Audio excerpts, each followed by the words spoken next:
د رور سرسایه په خور کیږي،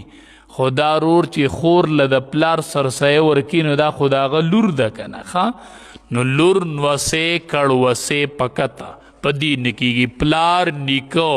نیا ابی په بره نه کېږي، اخوا دې خوا کېږي، د خور سرسایه په رور کېږي، په خویندورونو د یو بل باندې سرسایه کېږي، خو چې خور دې غریبه وي ښه، په ماما کېږي او په ترور کېږي او په کاکي کېږي، چې کله دا غریبانان وي نو د دې سرسایه بیا دې له ورکولی شي، چې کله خور غریبی رور غریبي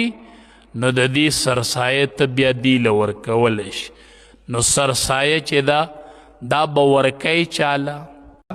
د بالغ اولاد سرسایه په پلار نه ده واجب،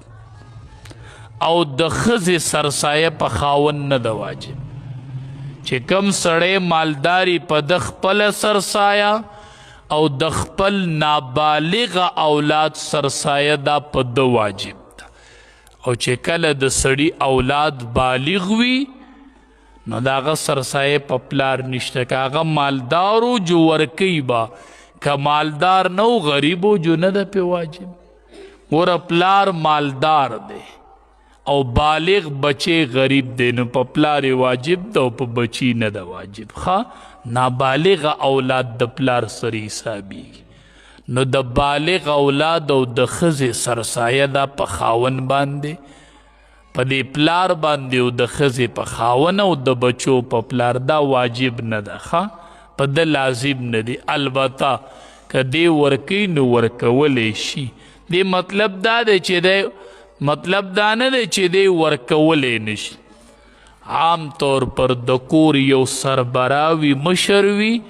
هغه د ټولو د طرف نه سرسایه ورکړي، ټولو ته ووایي ستاسو سرسایه ما ورکړي، نو بلکل ټیک ده، بلکل ایک اس مسله هم نشته، خو مطلب صرف دا دی چې دا پې واجب نه ده، او دا سرسایه به واجبیږي کله دا د رکوټي اختر په سار ښه، چې د رکوټي نو سرسایه په ټیم ادا کوي، او د سکلنی کال سرسایه چې ده 160 روپۍ ده، نو زما زاړه کلیپونه چلیږي د تیرو کلونو دي، هغې کې ریټ ډیرو، نو دا ما ځکه د دې وضاحت وکړو چې خلق د ټینشن او د پریشانۍ نه شکار کیږي، رب العالمین دې د عمل کولو توفیق راکړي، کریم الله